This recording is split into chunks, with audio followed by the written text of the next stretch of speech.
The glass shattered first, a piercing crack that seemed to split the heavens, and then came the silence. A silence so heavy it pressed against my eardrums, a moment suspended in time, a deep breath before the avalanche. I remember that instant with painful clarity, not just because it marked the collapse of my marriage and my reputation, but because it was the moment I opened my eyes and truly saw the people I had called my friends, my family, and myself. I was hunched over my balcony rail, knuckles white against the icy metal, staring down into the riot of flashing blue and red below, a phalanx of police cruisers and federal vans spreading across the gravel drive like a spider's web. The icy rain fell in thick drops, bouncing off riot helmets and piercing through the tailored suits of the men I once trusted. Among them, I recognized two silhouette figures orchestrating the whole showdown, people I'd opened my home and my soul to. Harper Caldwell and Liam Reyes. The two who hadn't just betrayed me but dismantled everything I'd fought my whole life to build. My phone buzzed against the balcony rail, a message from Harper, the woman I'd been married to for nearly a dozen years, the woman I believed would grow old by my side. It's not what it looks like. I pressed my thumb against the phone's surface, contemplated hurling it into the freezing chaos below, but I kept it. I kept it to remember this feeling, this moment, the moment I crossed the Rubicon and chose a path from which there was no turning back. As the officers forced their way into my home, our home, I turned away from the balcony, walked back into the dimly lit study where decades of financial reports, legal documents, and hidden transactions were neatly stacked in labeled files. The rain fell faster against the rooftop, a rhythmic soundtrack to the upheaval about to unfold. This was my showdown, my trial by betrayal. The day Harper, Liam, and their conspiracy tried to destroy me and unintentionally made me more dangerous, more purposeful than I'd ever been. I turned back toward the balcony just once, a final, fleeting view of the life I thought I'd constructed. The rooftop garden I'd designed myself, the bespoke furniture Harper insisted we import from Milan, the sculpted hedgerows Liam said made us look sophisticated. All of it seemed grotesque now, a film set made of cardboard and promises. The rain fell harder, bouncing off the metal rail and into my face, a chilly baptism that seemed to scrub away years of naivete in a single moment. My pulse pounded in my ears. I pressed myself against the study's wooden bookcases, a labyrinth of first editions and legal tomes, trying to gather my wits. The crackling voice from a police radio below seemed distant, nearly unintelligible under the rush of water against the windows. Harper's text glowed on my phone, a beacon of cowardice in a black sea of betrayal. It's not what it looks like. That simple sentence seemed to illuminate all the hidden chapters of our marriage, the omissions, the half-truths, the convenient silences, a conspiracy woven from love, greed, and cowardice. My hands trembled as I pressed the phone against my lips. I contemplated dialing her, forcing the showdown there and then, demanding answers. But I knew Harper, I knew Liam. Whatever their motives were, whatever roles they'd played, the story I'd gotten from their lips would be tailored, a curated illusion. The raw, messy, painful reality, that's what I wanted. That's what I meant to find. I crossed the study in a few decisive strides and pressed a hidden button on the side of the bookcase, a small, nearly invisible groove I designed myself when we remodeled this wing of the estate. The shelving clicked and swung forward on a silent hinge, revealing a dimly lit chamber, my private archive, a vault filled with documents, hard drives, and physical backup copies. Few people knew it existed, Harper certainly hadn't. Inside were years of transactions, messages, and financial reports, the true story of our marriage and the conspiracy against me. As I slid into the chamber, the chaos outside seemed to diminish. The thunderous rain fell against thick, reinforced glass, the shouts from below were muted. I turned on a small, antique desk lamp, a green-tinted banker's light, and a pool of sickly glow fell across the files I'd kept hidden here. There were transactions routed through offshore companies, payments made to dummy corporations, messages between Harper and Liam that seemed more intimate, more clandestine than I'd previously suspected. My hands hovered over a stack labeled Ocean Heights. I hadn't opened it in years. Inside were documents tying Harper and Liam to a series of land transactions that siphoned off profits from my businesses into a labyrinth of accounts in the Cayman Islands and Switzerland. The fraud hadn't just been a moment of weakness or a single theft, it was a sophisticated conspiracy, years in the making. My marriage hadn't fallen overnight, it had eroded, piece by piece, while I remained blind to the signals all around me.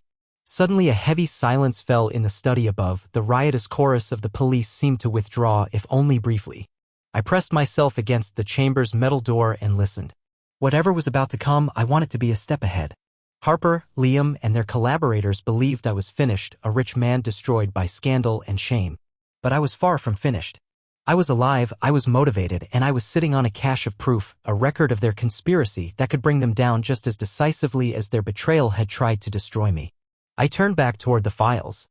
There was a story here, a story I hadn't finished reading, a story I hadn't finished writing. The downfall of Harper Caldwell and Liam Reyes was going to be my masterpiece, a careful, dramatic revenge, a dramatic dismantling of their empire from the inside. I pressed a small drive into a port, downloaded everything I'd need, and prepared myself for the showdown that lay ahead. Whatever came next, I was no longer powerless. I was a man with knowledge that, in the hands of someone willing to use it, is more dangerous than 1,000 soldiers. The first shock of what I'd uncovered kept me anchored in place, not physically, for I remained hidden in my clandestine chamber, but mentally. There were documents here I hadn't even suspected existed. Harper hadn't just siphoned off profits, she'd routed whole subsidiaries into companies I'd thought were inactive, shells that Liam Reyes then filled with transactions designed to appear ordinary from the outside. The conspiracy was a labyrinth, a silken spider's web, and I was sitting directly in its center. As I clicked through financial reports and messages on my private drive, a pattern started to emerge, transactions tying back to city inspectors, land regulators, journalists who'd gotten a little too comfortable with Harper's story. The conspiracy wasn't a two-man show, it was a chorus, a conspiracy of silence made up of people I'd called friends, colleagues, even family. It seemed nearly everyone had a price. My breath faltered when I stumbled across an encrypted folder labeled Ocean Heights Legacy. Inside were copies of messages Harper had exchanged not just with Liam but with city officials, promises made and bribes routed to approve a massive rezoning deal that made a handful rich while the community was kept in the dark. Harper hadn't just been skimming profits, she'd crossed a legal Rubicon. She'd become a kingpin in a sophisticated fraud network, a queen spider weaving a multi-billion-dollar conspiracy, all under the radar, using my name and my companies as a smokescreen. As I downloaded the files to a separate drive, a backup I'd keep off-site, I felt something akin to calm resolve. Harper thought I'd be powerless in the face of this conspiracy, that I'd fold under the pressure of scandal and shame. But now I held the key, not just to clearing my own name, but to dismantling her empire from the roots up. The rain fell harder against the rooftop, a perfect soundtrack to the upheaval about to come. Harper and Liam were no longer the hidden masters of their universe, I was.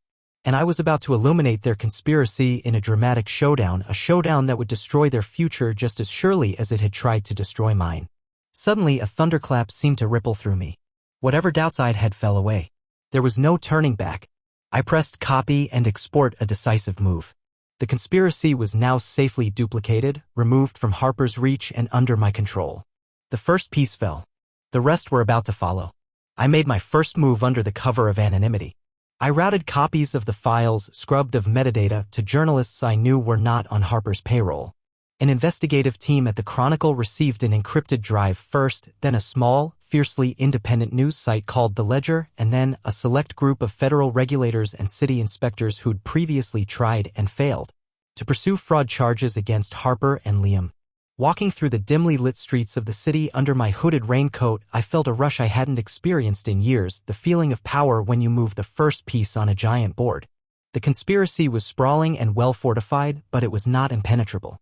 It just required patience, precision, and a willingness to destroy everything you thought you'd valued. Meanwhile, Harper tried to control the narrative. She called a press conference from her sleek, glass-walled office, a dramatic show designed to portray herself as a persecuted woman, a successful entrepreneur battling unfounded rumors. The journalists nodded and made their notes, her crisis communications team nodded back. But I'd already gotten the ball rolling in a direction Harper hadn't anticipated. As the journalists opened the files I'd provided, the regulators started freezing transactions and serving subpoenas. The conspiracy Harper and Liam had constructed over years was suddenly exposed to a blinding light, a light I turned on myself, and there was no place for them to hide. The first to break under pressure was a city official Harper had kept in her pocket. Under questioning, he turned state's evidence, naming Harper, Liam, and nearly a dozen co-conspirators. The conspiracy fell faster than a stack of cards, first the small players, then the power brokers, and at the center were Harper and Liam, stranded, exposed, powerless. I listened to it all from a hotel room across town, a place Harper would never connect me to, letting the thunderous collapse of their empire unfold piece by piece. The phone in my hand remained silent, Harper tried numerous times to call me, first directly, then through lawyers and messages, then through intermediaries. But I remained silent. There were no negotiations. There were no backroom deals. There was only justice, a justice Harper and Liam believed was a distant dream. As the federal regulators marched into Harper's offices with warrants, I turned away from the window and pressed delete on messages I'd kept for years, messages I'd hoped I'd never need. Whatever doubts I had were gone. Whatever traces remained tying me to their conspiracy were erased. Harper and Liam were stranded on their own. The phone calls came first, Harper trying to reach me through a labyrinth of lawyers and messages, then Liam begging me to cut a deal. I remained silent. I hadn't crossed this path of destruction to show mercy. There were no negotiations. There was no turning back. Instead, I pressed forward. The regulators acted decisively, freezing assets, arresting suspects, securing hard drives and documents Harper thought were safely hidden. The conspiracy fell faster than a stack of cards. First the small players fell, then the power brokers, and at the center were Harper and Liam, stranded, exposed, powerless.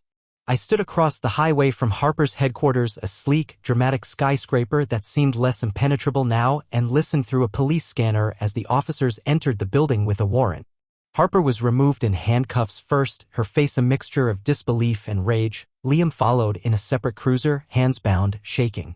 The journalists I'd fed stories to were already framing their headlines. The Quipin Falls developer conspiracy unraveled, betrayed by her inner circle, all true, all dramatic, all a reflection of the revenge I hadn't intended to pursue.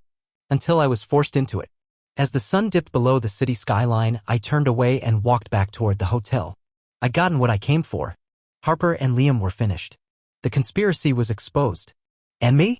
I was a free man, unhobbled by their schemes and manipulations. Whatever came next, whatever future I chose, it would be mine and mine alone. Walking through the hotel's revolving door, I nodded briefly at the doorman and pressed the button for the rooftop lounge. As the elevator rose, I pressed my forehead against the glass and whispered to myself, "It's over." But deep down, I knew it was just the beginning, the start of something new, something I hadn't yet defined. Harper, Liam, and their conspiracy were gone, but I remained. I'd turned their betrayal into a powerful renewal. Whatever came next, I'd face it on my terms, without deception, without conspiracy, a future made from the ashes of their downfall. The morning after the takedown, silence enveloped me like a thick fog. No calls, no messages. Even Harper's desperate attempts to claw her way back into my life vanished into the void. For the first time in years, I could breathe without the weight of their betrayals crushing down on me. I wandered through the city streets like a ghost, watching familiar places with new eyes. The luxury offices where Harper once ruled, the restaurants Liam frequented, the law firm that had turned its back on Emma, they were all just hollow shells now, remnants of a chapter best left behind.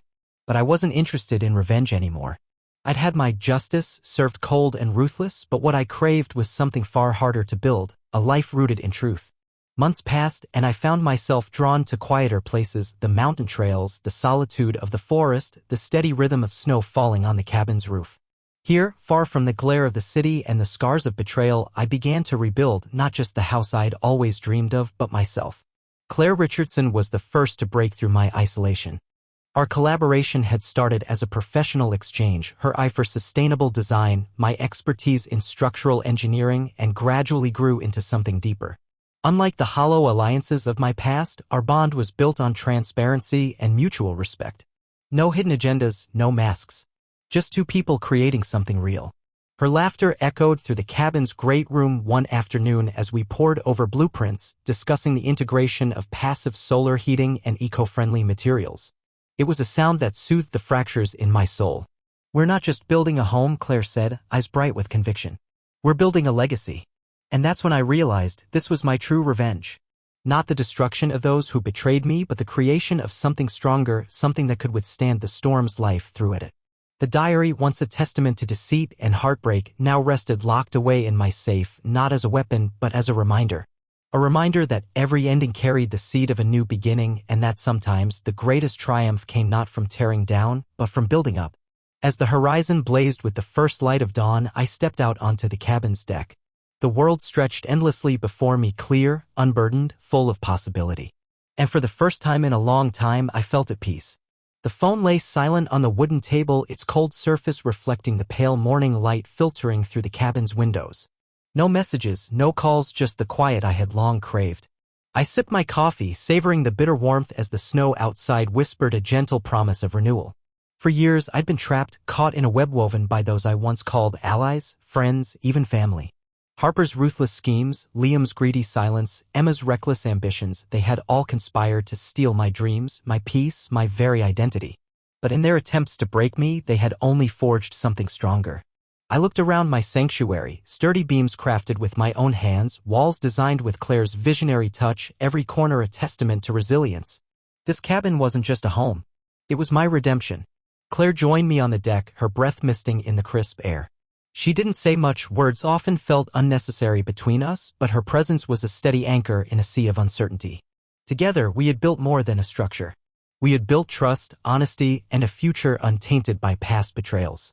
We shared dreams not of escape, but of growth, of creating, of healing, of living fully. The world beyond these mountains continued its chaotic dance, but here, in this fragile peace, I found something I never had before: freedom. Freedom from lies. Freedom from deceit. Freedom from the ghosts of yesterday. The diary remained locked away, its pages a silent testament to pain endured and lessons learned. I no longer feared it. Instead, I saw it as a guide, proof that even in the darkest moments, light could be found. I thought of Harper, now a shadow wandering far from Boston, clawing to rebuild a tarnished empire. Of Liam, humbled and broken, his once bright future reduced to faded ambitions. Of Emma, who traded her law degree for quiet anonymity in a small town. Their stories were cautionary tales, warnings etched in betrayal and regret. But mine? Mine was a story of rebirth. As the sun rose higher, casting golden light across the valley, I breathed deeply, letting the crisp mountain air fill my lungs. The past was behind me, but its lessons were etched into my very core. I was no longer a victim. I was the architect of my own destiny. And this was just the beginning.